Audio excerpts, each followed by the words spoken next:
అపోస్తుల కార్యములు 12వ అధ్యాయము. అపోస్తుల కార్యములు 12వ అధ్యాయము 25వ వచనం అందరం కలిసి చదువుతున్నాం.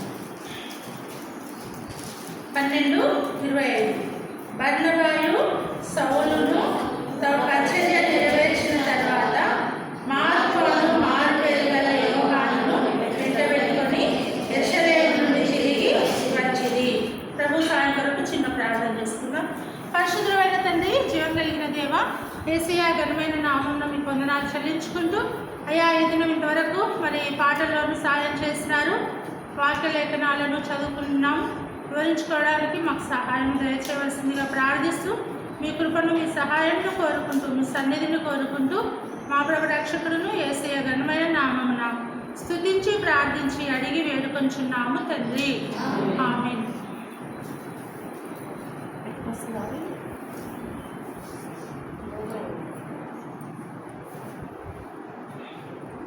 సరే, మనం గత కొన్ని వారాలుగా అపోస్తుల కార్యములు 12వ అధ్యాయంలో నుండి కొన్ని లేఖనాలను మనము వివరించుకుంటూ వచ్చినాము. అపోస్తుల కార్యములు 12:12లో ఉన్న యెరూషలేము మరియను గురించి వివరించుకున్నాము. ఈమెవరు? మార్కు తల్లి అయిన మరియా అని ఆమె గురించి వివరించుకున్నాము. తర్వాత ఆమె కుమారుడైన జాన్ మార్కుని గురించి కూడా చెప్పుకున్నాం. కాబట్టి జాన్ మార్కుని గురించి కూడా వివరించుకుంటూ వచ్చినాం. తర్వాత ఇక్కడ ఇంకొక వ్యక్తి కూడా కనబడుతుంది మనకు. ఎవరు? ఎసేసిరా సౌలు, ఇంకా బర్నబా. సౌలు గురించి కూడా చెప్పుకుందాము. ఈరోజు బర్నబా గురించి వివరించుకుందాం. బర్నబాలో ఉన్న మంచి లక్షణాల గురించి ఇక్కడ ఎక్కువ లేదు, కానీ 25వ వచనంలో బర్నబాయును సౌలును తమ పరిచర్య నెరవేర్చిన తర్వాత మార్కు అను మారు పేరు గల యోహానును వెంటబెట్టుకొని యెరూషలేము నుండి తిరిగి. వీరు పరిచర్యలో అనేక ప్రాంతాలు ఆ రోజుల్లోనే కాలినడకన సముద్ర ప్రయాణం చేస్తూ మరి యేసు ప్రభు యొక్క సువార్తను, ఆయన మరణ పునరుద్ధానాన్ని గురించి మరి ఆయా ప్రాంతాల్లో మరి సంచరిస్తూ మరి ఎన్నో కష్టాలు శ్రమలకు ఓర్చుకొని వాళ్ళ ప్రభువును, ఆయన యొక్క ప్రేమను ప్రకటించిన వారుగా ఉంటున్నారు. అయితే ఇక్కడ బర్నబా యొక్క మంచి లక్షణాలు కొన్ని మాత్రం అపోస్తల కార్యములు 4వ అధ్యాయంలో ఉన్నాయి. కాబట్టి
బర్నబాస్కి పేరు. కాబట్టి ఈయన అనేకులను ప్రభు కొరకు హెచ్చరించిన వాడుగా ఉంటున్నాడు అన్నమాట. హెచ్చరించిన వాడుగా ఉంటున్నాడు కదా. ఇది చాలా ప్రాముఖ్యమైన హెచ్చరిక అనేది చాలా మన జీవితాలకు మంచిది. కానీ మనకేముండదు, ఇష్టం ఉండదు. హెచ్చరించడం అంటే ఇష్టం ఉండదు అనమాట. కానీ అవసరమైనప్పుడు హెచ్చరించే వారంగా ఉండాలి. మళ్ళా బాధల్లో, శ్రమలో, కష్టాల్లో ఉన్నప్పుడు ఆదరించే వారంగా కూడా ఉండాలి. తప్పు చేసినప్పుడు హెచ్చరించాలి. హెచ్చరించినప్పుడు ఆ హెచ్చరికను తీసుకునే వారిగా ఉండాలి. ఎందుకంటే పెద్దలైన వారు మనల్ని హెచ్చరించినప్పుడు అది మన మేలు కొరకే వాళ్ళు మనల్ని హెచ్చరిస్తున్నారు. అందుకే వాక్యము మనల్ని హెచ్చరించేదిగా ఉంటుంది. అంతేకాకుండా సువార్త కూడా మనల్ని హెచ్చరించేదిగా ఉంటుంది కదా. లోకంలో మన సువార్త ప్రకటిస్తే లోకస్తులకు ఎందుకు ఇష్టం ఉండదు? సువార్త అనేది అదొక హెచ్చరిక అన్నమాట. నమ్ము రక్షణ పొందు, నమ్మితే మోక్షం, నమ్మకపోతే నరకానికి వెళ్తాము అంటే వాళ్ళకు కోపం అన్నమాట. యేసు ప్రభు మరణ, పునరుద్ధాన, ఆయన యొక్క భూస్థాపన గురించి సువార్త ఉంటుంది అనమాట. అయితే నమ్మి బాప్తిస్మం పొందివాడు రక్షింపబడును, నమ్మకపోతే నరకం. నాకు నరకమా, మాకు నరకమా అని వాళ్ళు ఏమవుతారు? ఇష్టపడాలన్నమాట సువార్త. కాబట్టి ఈ లోకానికి సువార్త కూడా ఒక హెచ్చరిక. మనకు కూడా దేవుని వాక్యము హెచ్చరిక. దేవుని గురించి, దేవుని యొక్క రాకడను గురించి, ఆయన ఉగ్రతను గురించి మనల్ని హెచ్చరించినప్పుడు మనం ఆ హెచ్చరికను స్వీకరించే వారంగా ఉండాలన్నమాట. ఆ విధంగా హెచ్చరించినప్పుడు దేవుని వాక్యం మనము హెచ్చరించినప్పుడు మనల్ని మనము సరిచేసుకునే వారంగా ఉంటుంది. మనకు క్షేమం అన్నమాట కదా. సరి చేసుకోకుండా ఉంటే అది మనకు నష్టం కదా. మనకి ఏదైనా గాయమైందనుకో, ఏదైనా లోపల గడ్డ ఉందనుకో, అది గాయమైతే బాధ అవుతుంది. కానీ అది తీసివేస్తే మనకు క్షేమం. బయట పైన ఎంతమంది రాసి ఎంత పుండుకు గాయము మాననిపిస్తుంది, లోపల నుండి అది వేరు తీసివేయబడకపోతే అది ఎప్పటికైనా ప్రమాదం. కాబట్టి దేవుని వాక్యం మనల్ని హెచ్చరించినప్పుడు మనం ఎప్పుడు కూడా బాధపడద్దు. కానీ ఆ హెచ్చరికను మనము తీసుకొని మన జీవితాలను సరి చేసుకునే వారంగా ఉండాలి. భక్తులైన వారిని మరి దేవుని వాక్యంలో ప్రవక్తలు హెచ్చరించినారు కదా. హెచ్చరించినప్పుడు వాళ్ళ హెచ్చరికను తీసుకున్నారు. దావీదు రాజు దగ్గరికి ఎవరు వచ్చినారు? 2 సమూయేలు 12వ అధ్యాయంలో ప్రవక్త అయిన నాతాను వచ్చినాడు. వచ్చి ఏమని హెచ్చరించిండు? ఆయన బత్షెబాతో చేసిన పాపాన్ని ఒక ఉపమాన విధంగా మరి హెచ్చరించినప్పుడు అతను ఆ హెచ్చరికను పొంది తన జీవితాన్ని సరిచేస్తున్నాడు. అందుకని దేవుడు ఆయనని అంగీకరించిన వాడుగా ఉంటున్నాడు. అందుకే 141వ కీర్తనలో రాజులు అంటాడు చూడండి. కీర్తనలు 141 5వ వచనం. నీతిమంతులు నన్ను కొట్టుట నాకు ఉపకారము, వారు నన్ను గద్దించుట నాకు తైలాభిషేకము. నేను అట్టి అభిషేకము త్రోసివేయకుందునుగాక. వారి దుష్టక్రియలను చూసి నేను తప్పక ప్రార్థన చేస్తున్నాను. చాలమ్మా. ఇక్కడ మరి కీర్తనకారుడు ఏమంటుడు? దావీదు, నీతిమంతులు నన్ను కొట్టుట నాకు ఉపకారము, వారు నన్ను గద్దించుట నాకు తైలాభిషేకము. నేను అట్టి అభిషేకమును త్రోసివేయకుందును గాక అంటు. కాబట్టి నీతిమంతులు కొట్టుట, గద్దించుట అది క్షేమం అన్నమాట. తైలాభిషేకముతో, అభిషేకముతో పోల్చున్నారు. కాబట్టి పెద్దలైన వారు దేవుని వాక్యం, దేవుడు ప్రభు మనల్ని గద్దించినప్పుడు మనము విసుకోకుండా మరి దాన్ని తైలాభిషేకంగా మనము తీసుకున్నప్పుడు మనకు ఎంతో మేలు కలుగుతుంది అన్నమాట. కాబట్టి హెచ్చరించినప్పుడు హెచ్చరికను పొందాలి. అదేవిధంగా బర్నబా కూడా అనేకులను అనేక ప్రాంతాల్లో శిష్యులైన వారిని హెచ్చరించిన వాడుగా ఉంటున్నాడు. అందుకే అతన్ని హెచ్చరిక పుత్రుడు అని చెప్పినాడు. అంతేకాకుండా నోవాహు కాలంలో ఎవరు హెచ్చరించినారు? నోవాహు మరి నువ్వు 100 సంవత్సరాలకు పైన ఓడను కట్టుకుంటూ జలప్రలయం వస్తుంది, మీరు జీవితాలను సరి చేసుకోనండి, తర్వాత ఓడలో ప్రవేశించండి, ఆ రక్షణ ఓడ మీకు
ఒప్పుకున్నప్పుడు మన పాపాన్ని ఆయన ప్రేమ కరుణ వాత్సల్యత కలిగిన దేవుడని 4వ అధ్యాయంలో యోనా గ్రంథంలో ఉంటుంది. కాబట్టి అలాంటి ప్రేమతో ఆయన వాత్సల్యతతో ఆ యొక్క నినవే పట్టణం మీదకి వచ్చి దుర్గతి నుండి ఆ ప్రజలను తప్పిస్తూ వచ్చినాడు అనమాట. ఎందుకంటే దేవుని మాట విని వారు సరి చేసుకున్నారు. అయితే ఈ నోవాహు కాలంలో వాళ్ళు సరి చేసుకోలేదు కాబట్టి వాళ్ళకి జలప్రలయం వచ్చి అందరూ కూడా చనిపోయిన వారుగా ఉంటున్నారు. కాబట్టి హెచ్చరిక అనేది చాలా ప్రాముఖ్యమైనది. అందుకే హెబ్రీలకు రాసిన పత్రికలో ఒక మాట, మంచి మాట ఉంది చూడండి. హెబ్రీ 12:25 మీకు బుద్ధి చెప్పుచున్న వారిని మీకు బుద్ధి చెప్పుచున్న వారిని నిరాకరింపకుండునట్లు చూచుకొనుడి. వారు భూమి మీద నుండి బుద్ధి చెప్పిన వారిని నిరాకరించినప్పుడు తప్పించుకొనకపోయిన ఎడల పరలోకం నుండి బుద్ధి చెప్పుచున్న వారిని విసర్జించు మనము తప్పించుకొనకపోవుట మరి నిశ్చయం కదా అని ఇక్కడ మరి హెబ్రీ గ్రంథకర్త మరి ఇక్కడ ఉన్న హెబ్రీలకు వ్రాస్తూ చెప్తున్నాడు. కాబట్టి మన పైన ఉన్న వారు మనకు బుద్ధి చెప్పినప్పుడు మనం వారిని నిరాకరించకుండా చూసుకోవాలన్నమాట. ఈ భూమి మీద మనకు బుద్ధి చెప్పేది దేవుని సేవకులు, దేవుని దాసులు. దేవుని వాక్యం ద్వారా మనకు బుద్ధి చెప్పినప్పుడు మనం సరి చేసుకోకపోతే పరలోకం నుండి ఎవరు బుద్ధి చెప్తారు?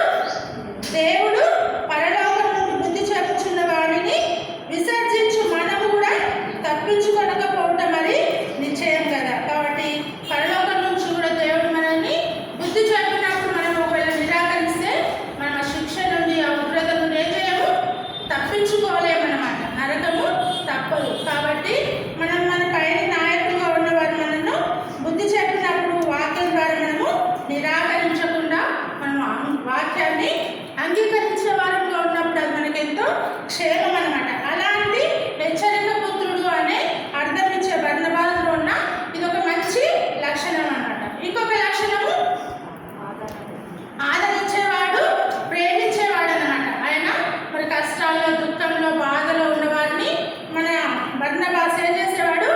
ఆదరించేవాడు, ప్రేమను చూపించేవాడుగా ఉంటున్నాడు. మనకు తెలుసు అపోస్తల కార్యములు 9వ అధ్యాయంలో పౌలును మరి రక్షించబడతాడు. దమస్కు మార్గంన దర్శించబడ్డప్పుడు మరి ఎవరు కూడా పౌలును నమ్మరన్నమాట. యేసు ప్రభువు సువార్త ప్రకటిస్తున్నప్పుడు ఎవరు కూడా అతన్ని నమ్మరు. 26వ వచనము వచ్చి యత్నం చేసెను గాని అతడు శిష్యుడని నమ్మక అందరూ అతనికి భయపడిరి. అయితే బర్నబా అతన్ని దగ్గరకు తీసి అపోస్తలుల యొద్దకు తోడుకొని వచ్చి అతడు త్రోవలో ప్రభువును చూచెననియు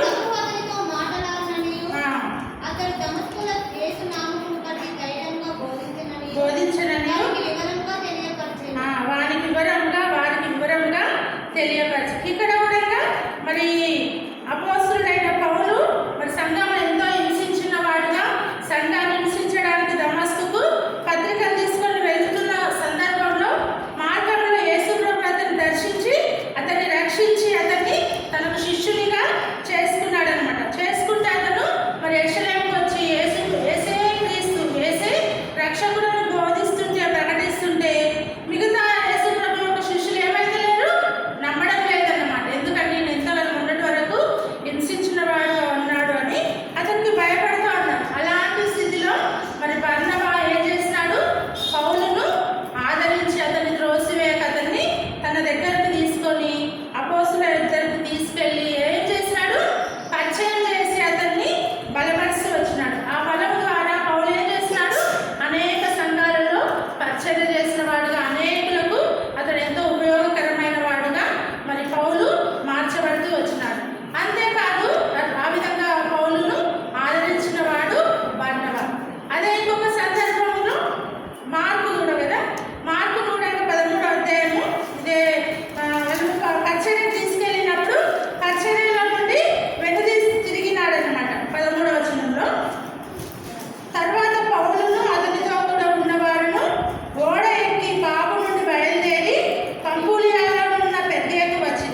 వ్యక్తిగా ఆదరణకర్తగాను చూస్తున్నామన్నమాట. కాబట్టి అందుకే 2 కొరింథీ పత్రికలో ఒక మాట ఉంటుంది చూడండి, 1వ అధ్యాయము 3-4 వచనాలు. 2 కొరింథీ 1. కనికరము చూపు తండ్రి, కనికరము చూపు తండ్రి, సమస్తమైన ఆదరణ అనుగ్రహించు దేవుడు, మన ప్రభువైన యేసుక్రీస్తు తండ్రియు నైన దేవుడు స్తుతింపబడునుగాక. దేవుడు మనల్ని ఏ ఆదరణతో ఆదరించుచున్నాడో ఆ ఆదరణతో ఎట్టి శ్రమలో ఉన్నవారినైనా మగునట్లు ఆయన మా శ్రమ అంతటిలో మమ్మను ఆదరించుచున్నాడు. ఇక్కడ పౌలు కూడా ఎంతో చక్కటి మాటలు రాయడానికి దోహదపడింది. కాబట్టి దేవుడు మమ్మల్ని ఏ ఆదరణతో ఆదరించున్నాడో, ఏ ఆదరణలో ఎట్టి శ్రమలో ఉన్నవారినైనా ఆదరించుటకు శక్తి గలవాడు మగునట్లు ఆయన మా శ్రమ అంతటిలో మమ్మను ఆదరిస్తున్నాడు. దేవుడు పౌలును ఆదరిస్తున్నాడు, పౌలు ప్రజలను ఆదరించేవాడుగా ఉంటున్నాడు. కాబట్టి మనం కూడా దేవుని వాక్యం ద్వారా ఆదరింపబడి మనం ఇతరులను ఆదరించేవాడుగా ఉన్నప్పుడు అది మన జీవితానికి ఎంతో సార్థకతను సాగించేదిగా ఉంటుందన్నమాట. కాబట్టి ఆ విధంగా మనము ఆదరించే వారంలో కూడా ఉండాలన్నమాట. అంతేకాకుండా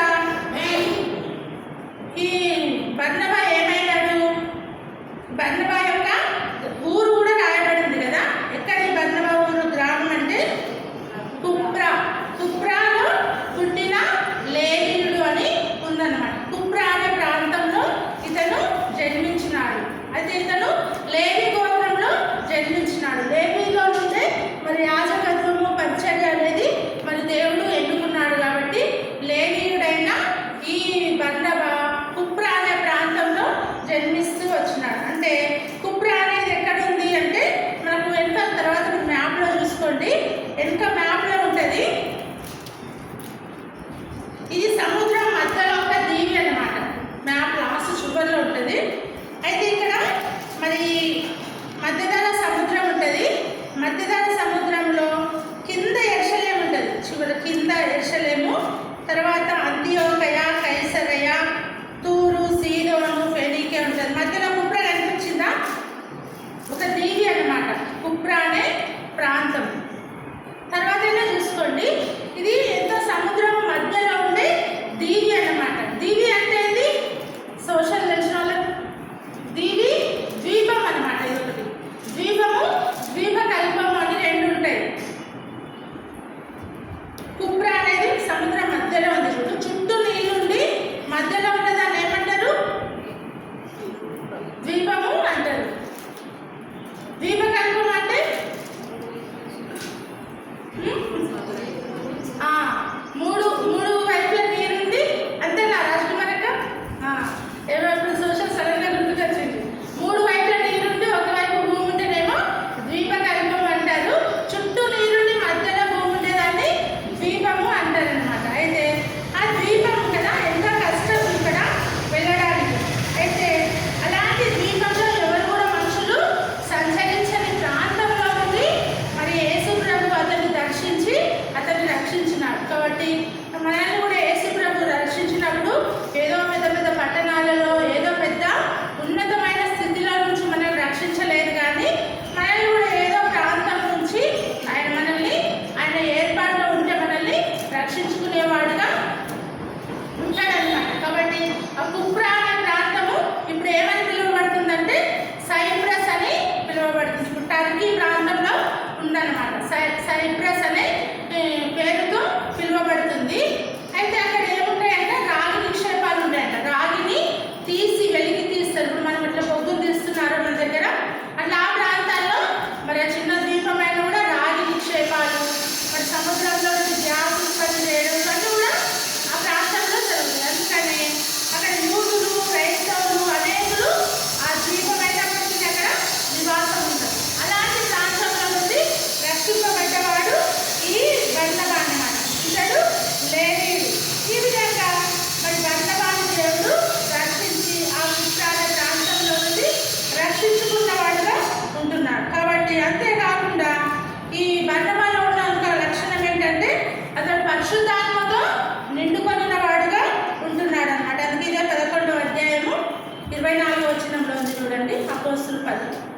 కార్యములు 11 పరిశుద్ధాత్మతోను అమ్మ విశ్వాసంతోను నిండిపోయిన సత్పురుషుడు సత్పురుషులు ప్రభు పక్షంలో చేరేది. చాలా ఇక్కడ 11వ అధ్యాయం 24వ వచనంలో ఏమనుందంటే అతడు పరిశుద్ధాత్మతోను విశ్వాసంతోను నిండుకొనిన సత్పురుషుడు బహుజనులు ప్రభు పక్షమున చేరి. ఇతన్ని బట్టి బహుజనులు ఏమైనారు?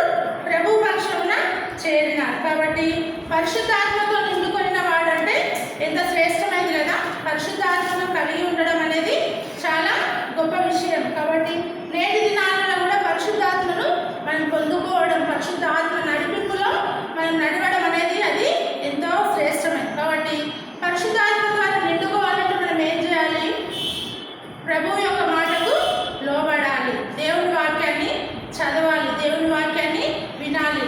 మన జీవితాన్ని దేవునికి అప్పగించుకున్నప్పుడు దేవుడు తన ఆత్మ చేత మనల్ని నింపి మనల్ని బలపరుస్తాడనమాట. కాబట్టి ఆత్మలో మనల్ని ఎదిగేటట్టు చేస్తాడు. కాబట్టి ఈ బర్నబాస్ కూడా దేవునికి అప్పగించుకున్నాడు తన జీవితాన్ని. కాబట్టి ఇతడు కూడా విశ్వాసంతోను పరిశుద్ధాత్మతోను విశ్వాసంతో నిండుకొనిన సత్పురుషుడు అని రాయబడింది. పరిశుద్ధాత్మ దేవుడు ఇతన్ని సత్పురుషుడు. సత్పురుషులు ఎవరున్నారు లోకంలో? యేసు ప్రభు ఒకడే సత్పురుషుడు అన్నమాట. కాబట్టి సత్పురుషుడు ఇదిగో ఈ మనుష్యుడు అని పిలాతు అంటాడు. అంటే మనుషులు అనేకులు ఉన్నా కూడా అక్కడ పెద్దాపురాలు కాదు. ఈ మనుషుడు అంటే నిజమైన మనిషి ఎవరంటే లోకంలో ఒక యేసు ప్రభువే మనిషిగా నిజమైన దేవుని కుమారుడు, అదేవిధంగా మనుష్య కుమారుడుగా లోకంలో కనబడుతూ వస్తున్నారు. కాబట్టి లోకంలో ఉన్న ప్రజలందరూ కూడా మనుష్య స్వభావం ఉన్న కానీ వారి హృదయంలో మాత్రం క్రూర స్వభావం ఉందన్నమాట. అయితే నిజమైన స్వభావము మనిషి యొక్క స్వభావం ఒక యేసు ప్రభులో ఉంది. అందుకే ఆయనను సత్పురుషుడు. అందుకే యోనాసుడు అంటాడు కదా, ధర్మశాస్త్రోపదేశకుడు వచ్చి అయ్యా నువ్వు మరి మంచి మంచి కార్యాలు చేసేవాడివి అని చెప్పినప్పుడు, ధర్మశాస్త్రం అంతా వివరించినప్పుడు నువ్వు నన్ను సత్పురుషుడని ఎలా చెప్పుచున్నావు అని అక్కడ యేసు ప్రభు ఆ ధర్మశాస్త్రోపదేశకులతో అంటాడు. నన్ను సత్పురుషుడని ఎలా అంటున్నావు అంటే ఆయన యొక్క గుణ లక్షణాలను అతడు చూసిన వాడుగా ఉంటున్నాడు అన్నమాట. యేసు ప్రభువే సత్పురుషుడుగా ఉంటున్నాడు. కాబట్టి ఆ విధంగా అలాంటి యేసు ప్రభువుని నమ్మి ఇతను కూడా ఏం చేయబడ్డాడు? సత్పురుషుడుగా చేయబడ్డాడు. కాబట్టి మనం కూడా ఈ లోకంలో మరి ఒకప్పుడు మనం కూడా చెడ్డవారమే అయినప్పటికీ యేసు ప్రభువుని నమ్మటం వలన యేసు ప్రభువులో ఉన్న కొన్ని మంచి లక్షణాలన్నా మనం కూడా కలిగి ఉంటే మనల్ని కూడా ఏమంటాడు దేవుడు ఒక దినంన వీళ్ళు కూడా సత్పురుషులే సత్స్త్రీలే అని సత్క్రియ చేసేవాళ్ళే అని మనల్ని కూడా దేవుడు మన గురించి సాక్ష్యం ఇచ్చేవాడుగా ఉంటాడన్నమాట. అలాంటి సత్పురుషుడైన ఈ యొక్క బర్నబా యొక్క జీవితాన్ని మనం కూడా గమనానికి తీసుకుంటే ఇతను పరిశుద్ధాత్మతో నిండినవాడు. ఇంకెవరు పరిశుద్ధాత్మతో నిండినవాడు? రాత్రి చెప్పుకున్నాం స్టెఫెన్ కూడా 7వ అధ్యాయంలో రాత్రి మరి చెప్పుకున్నప్పుడు అతను కూడా పరిశుద్ధాత్మతో నిండిన వ్యక్తిగా ఉండి ఇశ్రాయేలు యూదులంతా కూడా ఆయనను చంప చూసినప్పుడు అతను వారిని క్షమించినాడే కానీ మారు మాట కూడా మాట్లాడలేదు. 7వ అధ్యాయము 55వ వచనంలో స్టెఫెన్ గురించి కూడా చెప్పబడింది. ఇతను కూడా పరిశుద్ధాత్మతో నింపబడిన వ్యక్తిగా చూస్తాం. కాబట్టి స్టెఫెన్ కూడా ఎంత రాళ్లతో కొట్టినప్పటికీ ఆ ప్రజలను క్షమించిన వాడుగా పరిశుద్ధాత్మతో తన జీవితం మొత్తం ఒక సుదీర్ఘమైన ప్రసంగం చేసిన వాడుగా ఉంటున్నాడనమాట. కాబట్టి హెచ్చరిస్తూ వచ్చినాడు. ఆ విధంగా ఉన్న ఈ యొక్క స్టెఫెన్ కూడా పరిశుద్ధాత్మతో నిండుకొనిన వాడై ఉండి ఆకాశం వైపు తేరి చూసి ఆకాశం తెరవబడుట, యేసు ప్రభు తండ్రి కుడిపార్శ్వమున నిలిచి ఉండుట చూచినాడు. ఎంత గొప్ప ఆధిక్యత.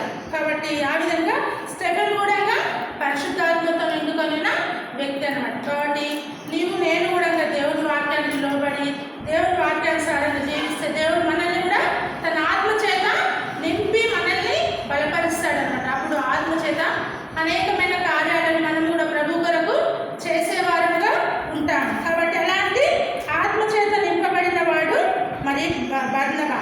ఇంకా మనం 4 విషయాలు చెప్పుకున్నాం. బర్నబా హెచ్చరిక పుత్రుడు, రెండవదిగా ఆదరించే ఆదరణ పుత్రుడు, మూడవదిగా కుప్రాలో పుట్టిన లేవీయుడు, నాలుగవదిగా పరిశుద్ధాత్మతో నింపబడిన సత్పురుషుడు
శిష్యులుగా వచ్చినారు కదా, మరి మాకు ఏం ప్రయోజనం వచ్చినందుకు అని అడుగుతారన్నమాట. మార్కు 10:28 నుంచి చూడమ్మా.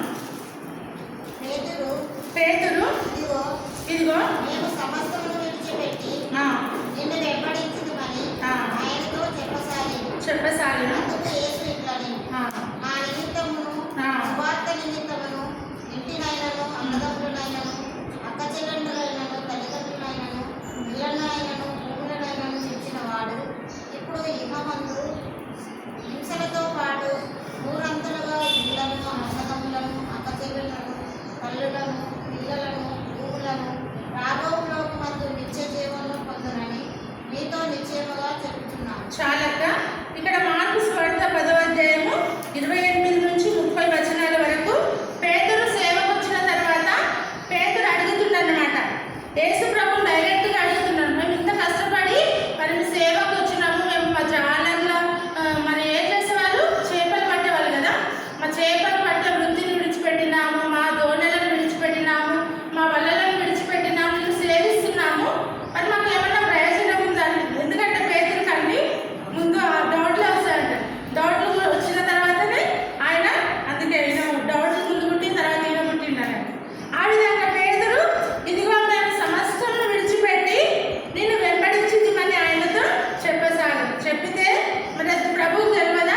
ప్రభువుకు తెలుసు అనమాట. అయినప్పటికీ అంటే అందుకు యేసు ఇట్లా నేను ఏమంటుండు, నా నిమిత్తమును సువార్త నిమిత్తమును ఇంటినైనను అన్నదమ్ములనైనను అక్క చెల్లెళ్ళనైనను తల్లిదండ్రులనైనను పిల్లలనైనను భూములనైనను విడిచిన వాడు ఇప్పుడు ఇహమందు హింసలతో పాటు నూరంతలుగా ఇళ్లను అన్నదమ్ములను అక్క చెల్లెళ్ళను తల్లులను పిల్లలను భూములను ఈ లోకంలో రాబో లోకమందు కూడా నిత్య జీవమును పొందునని మీతో నిశ్చయంగా చెప్పుచున్నాను. కాబట్టి ఎంత చక్కటి మాట ప్రభు. ఆయన డౌట్ మొత్తం తీర్చిండు అనమాట.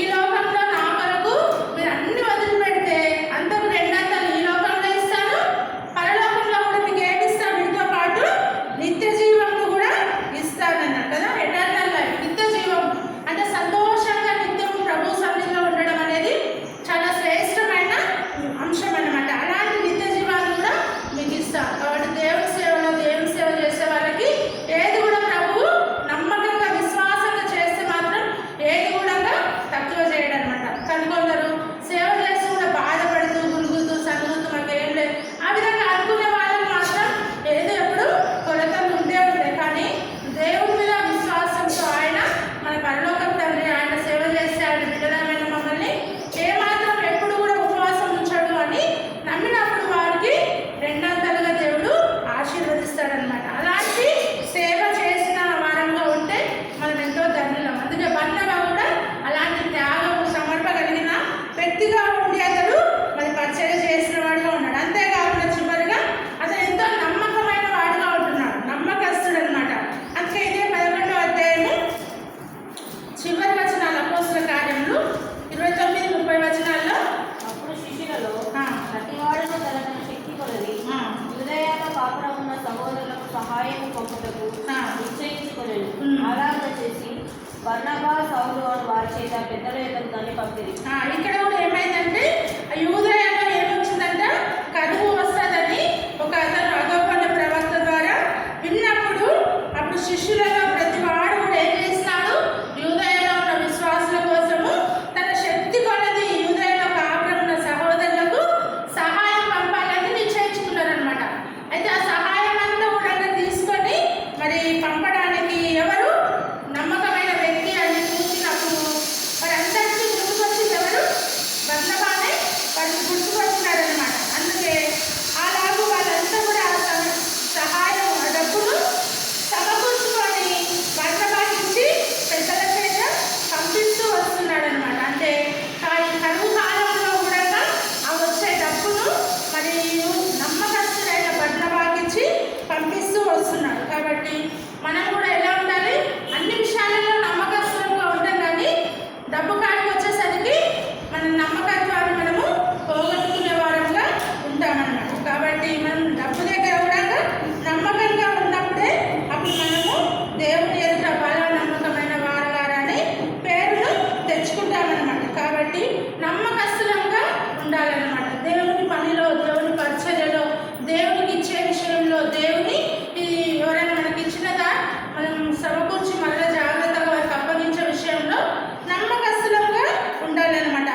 వేసి లాగి బయటికి కొట్టి రాళ్ళతో చావగొట్టి అతన్ని చంపినాడు. అయినా కూడా అతని శ్రమల సమయంలో కూడా ప్రభువును జ్ఞాపకం చేసుకుంటూ అతను ప్రభు కొరకు అతిసాక్షిగా చనిపోయినాడే కానీ దేవుని కొరకు వెనుదీయలేదన్నమాట. కాబట్టి నేను చెప్పను బోధించను అంటే వాళ్ళు అతన్ని చెప్పకుండా వదిలేసేవాళ్ళు, కానీ వాళ్ళకు కూడా చనిపోతూ ఆయన సువార్త చెప్పిన వాడుగా ఉన్నాడు అని మరి పెద్దలు పండితులు చెప్తారన్నమాట. కాబట్టి ఆ విధంగా మరి బర్నబా ఎంతో త్యాగము సమర్పణ కలిగిన వాడు, నమ్మకస్తుడు, శ్రమలను సహించిన వాడుగా ఉండి దేవుడి కొరకు హతసాక్షి అయిన వాడుగా ఉంటున్నాడు అనమాట. అందుకే 13వ అధ్యాయము ఒక మాట ఉందని చూసుకుందాము.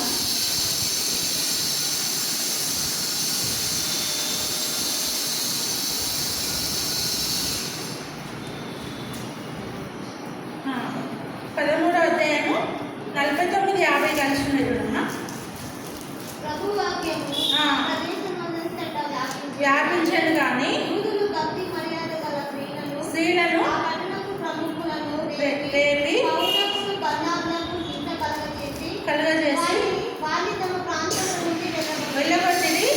తమ పాలకూడని వారితో గుర్తుచేసి ఇకోనియాకు వచ్చి చాలా ఈ విధంగా మరి అనేక ప్రాంతాల్లో వెళ్తే వాళ్ళు హింస కలుగజేసిన వారుగా ఉంటున్నారన్నమాట. పౌలుకు బర్నబాకు హింసలు కలుగజేసిన వాళ్ళని వెళ్ళగొట్టిన వారుగా ఉంటున్నారు. కాబట్టి ఆ విధంగా వెళ్తూ ఒక దినంన ఆయన అర్థసాక్షిగా చంపబడుతూ వచ్చినారు. కాబట్టి ప్రభు కొరకు మనం నమ్మకంగా జీవించినప్పుడు మనం దేవుడు మనకు సహాయం చేస్తాడు. అందుకే ఇందాక కంటవాక్యం చెప్పుకున్నాం కదా, తన ప్రాణమును రక్షించుకునేవారు వాడు దాన్ని పోగొట్టుకుంటాడు, దాన్ని కాపాడుకుని వాడు ఏమవుతాడు, సజీవంగా దానిని పోగొట్టుకునేవాడు కాపాడబడతాడు. కాబట్టి మన ప్రాణం ప్రభు కొరకు మరి భయపడద్దు అనమాట. దేవుని పని చేయడానికి మనం ప్రాణాన్ని పోగొట్టుకున్నప్పుడు మనం దేవుని దగ్గర మనం కాపాడుకుంటాం. అందుకే శరీరమును చంపేవానికి భయపడకూడదు, కానీ ఆత్మలు శరీరాన్ని నరకంలో పడవేసే వారికి మీరు భయపడండి అని దేవుని వాక్యము చెప్తుంది. కాబట్టి మరి మనము బర్నబా వలె మన నమ్మకంగా మనము వాక్యానుసారంగా జీవించే వారంగా ఉంటే అప్పుడు మనకు క్షేమం అనమాట. 7 విషయాలు చెప్పుకున్నాం, మరొకసారి గుర్తు చేసుకుందాము. బర్నబా అనే పేరుకు అర్థము హెచ్చరిక పుత్రుడు, ఆదరణ ప్రేమ కలిగిన వ్యక్తి, కుప్రాలో పుట్టిన లేవీయుడు, సమర్పణ కలిగిన వాడు, పరిశుద్ధాత్మతో నింపబడిన వాడు, సమర్పణ త్యాగం కలిగిన వాడు, బహు నమ్మకమైన వాడు, శ్రమలు సహించిన వాడు, హింస ఉంది, శ్రమలు సహించిన ప్రభు కొరకు హతసాక్షి. 7 విషయాలు చెప్పుకోండి. మనం కూడా మన జీవితాల్లో బర్నబాలో ఉన్న మంచి లక్షణాలను కొన్నిటినైనా మనం కలిగి ఉన్నప్పుడు మన జీవితానికి సార్థకం అవుతుంది. కాబట్టి ఆ విధంగా ఉండడానికి మన జీవితాన్ని సరి చేసుకుందాం. దేవుడి మాటలను దీవించి ఆశీర్వదించును గాక. మనం ప్రార్థనలో ప్రవేశించక ముందు ఆపండమ్మా.